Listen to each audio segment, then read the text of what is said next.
There's so much in your question. I think those are really interesting observations. When we looking at our own team, many of our colleagues are Gen Z, Gen Y.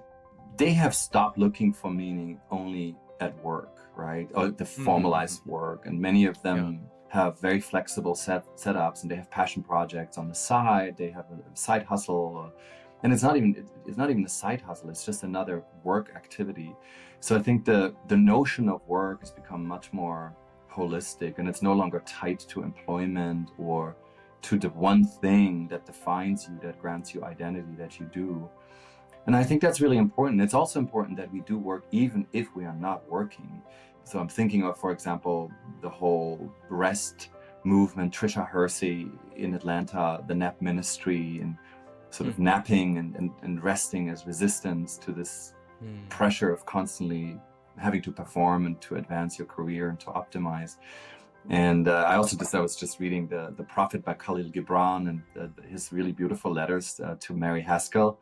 And she writes back to him and says, I want you to know that even if you're not writing, if you're not producing something, you're always working, right? So your silence and the pauses and the times in which you don't work but reflect, they are your work. They are your life's work, perhaps even more than what you actually produce.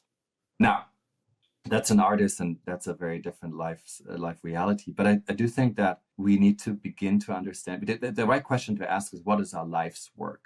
How much of that is in employment? How much of that is as parents? How much of that is as a friend, as romantic lovers and partners? How do we manifest ourselves?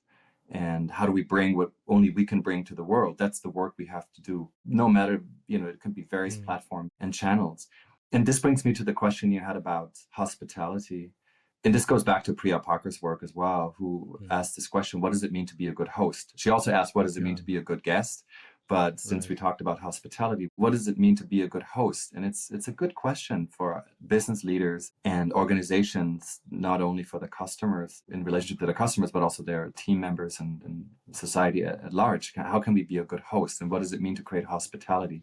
Now, the one thing I would say about classrooms and at universities is that I think more than anything else, I would argue that, yes, they need to be temples of hospitality and they need to create a sense of belonging. But I think that belonging is not the same as fitting in. So belonging is probably quite the opposite of fitting in. It means that you can be who you are without the need to fit in and to attune. And I think the one thing that I appreciated about going to high school and then my postgrad or master's degree in Los Angeles is, I think the one thing that school or educational institutions can provide is there are spaces where we can learn to disagree. So I think it's not just about, validation, but it's actually let's learn how to fight, the good fight and defend our views and change our views and battle and have debates and learn to disagree respectfully and still have a relationship to someone who's maybe not like-minded. And we don't have enough of these institutions. So I think that's really, really important. And I hope that we don't design that out of the system in an effort to produce functional, employable individuals who, are cogs in the wheel and work for the machine, but rather that we help people individuate and find their true selves to then do what is their life's work.